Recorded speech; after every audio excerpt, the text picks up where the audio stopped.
some noise for Orange Juice and a Blunt. Whoreson, the story of a ghetto pimp.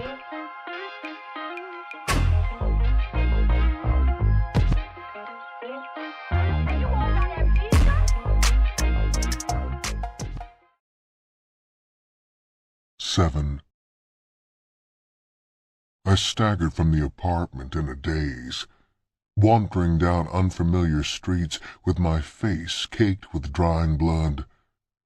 The left side of my face had 3 long scratch marks where Fatima had dug her nails in. I continued on aimlessly until the darkness of the approaching night surrounded me. When I arrived home, I was surprised when Big Mama opened the door for me. I entered the flat and turned my head so she wouldn't notice my scratches. When she spoke, her voice was low and urgent. "Whoreson, you go wash that blood off your face, then change clothes. Hurry, boy. Jessie's real sick, and she's been calling for you." After washing and changing shirts, I rushed into Jessie's room. 2 of the girls who worked out of Big Mama's house were in the bedroom. One of them helped Jessie while she sat up. The other one hand-fed Jessie some soup from a bowl she held. Big Mama towered over the women, watching their movements closely to make sure there were no mistakes. I walked over to the bed quietly and looked down. Jessie caught my hand and smiled weakly. There seemed to be no strength in her grip, and as I looked down on her, I realized that she was very ill. She stared up at me with tense and penetrating eyes. Suddenly, she turned her head to cough. My heart shook with fear when her parched lips became covered with blood. The woman holding her gently leaned her back against her pillows. At times she coughed so hard that her body trembled and shook. She tossed her head from side to side as though the pain was unbearable. Then suddenly she would recognize me, and the dark shadows behind her eyes would leave for a few moments, and she would rest peacefully. With the arrival of the doctor, her breathing became less difficult, and she seemed to sleep. I went into the living room and waited until he came out. After he left, Big Mama said something about Jessie having consumption. At that time, this didn't mean anything to me. The following week became a nightmare. Jessie didn't get any better. She just lingered on. As the days drifted past, I couldn't help but get the impression that the 2 women for Big Mama's were getting tired of playing nurse. If one of them told me she would be there at 10 o'clock in the morning, I'd be lucky to see her before 4 in the afternoon. Big Mama came every day, but somebody always showed up later in the day to fetch Big Mama to settle some trouble at her house. Jessie had a little over $500 saved, and we'd been using some of it to pay the doctor and buy medicine. One afternoon, the rent man showed up. I left him sitting in the front room while I went to get the rent. Jessie was sleeping when I entered her room, so I tiptoed over to the closet. I put my hand down in the lining of the old coat where the money was kept and came up with my fingernails full of dust. My mind was rocked by the thought of someone having beat us for our stash. Snatching the coat from a hanger, I turned the lining inside out. The money was gone. In my panic, I ripped the lining completely out of the coat. There was no money. I turned around in a daze, too hurt and dumbfounded to think. I wanted to cry, but tears would not come. Suddenly, I realized that Jessie was awake and watching me silently. My mind began to function more clearly. I pulled myself together so she wouldn't become aware of our trouble.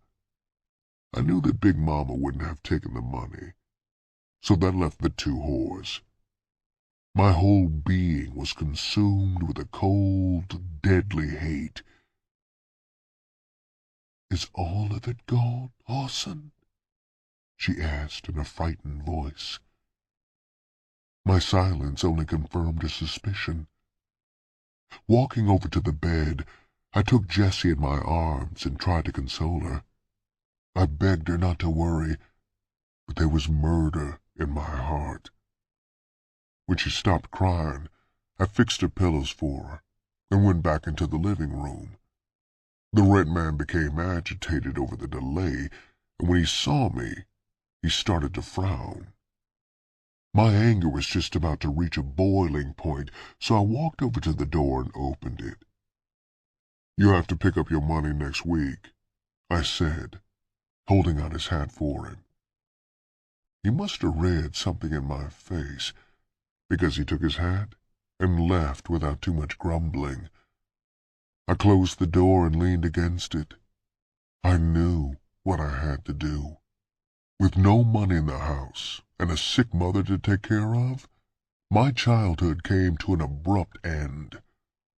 Suddenly the bedroom door opened, and Jessie stood there with her street clothes on. There was a stricken look about her, but her face was full of determination. Her body swayed as though she was being driven by a strong wind. I rushed to her side and caught her in my arms before she fell. "Whoreson, put me down, boy. I'll be all right. I just ain't been on my feet in a long time."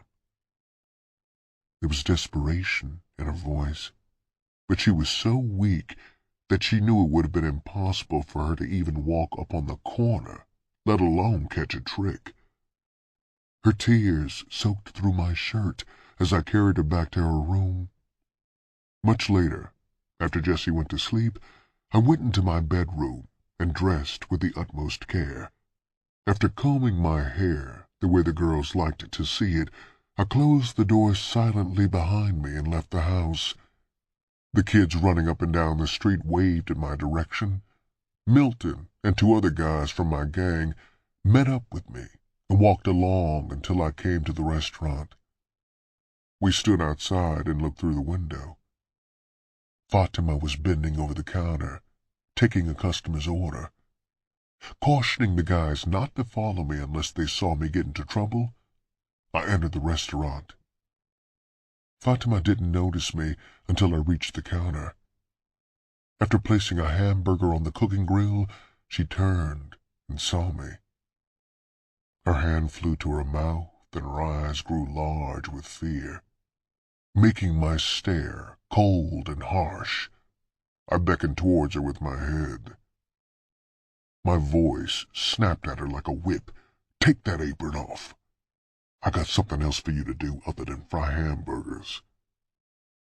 She stood there, too shocked to move until I stepped behind the counter. I don't know what I would have done if she continued standing there, but she saved me the trouble of finding out. She took a quick look at my set face, then removed her apron and started to climb over the counter.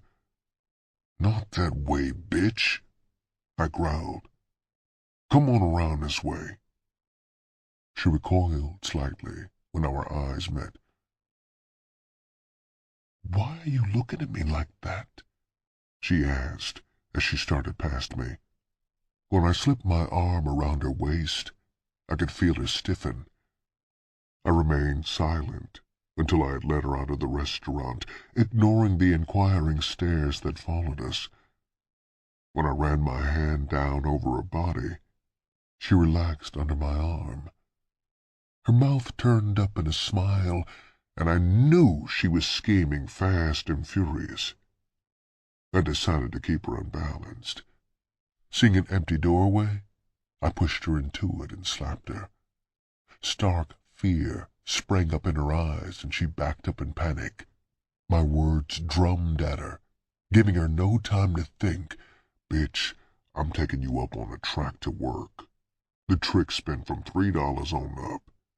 It's up to you on how much they spend. I just don't want to hear that you turned out anything over $3.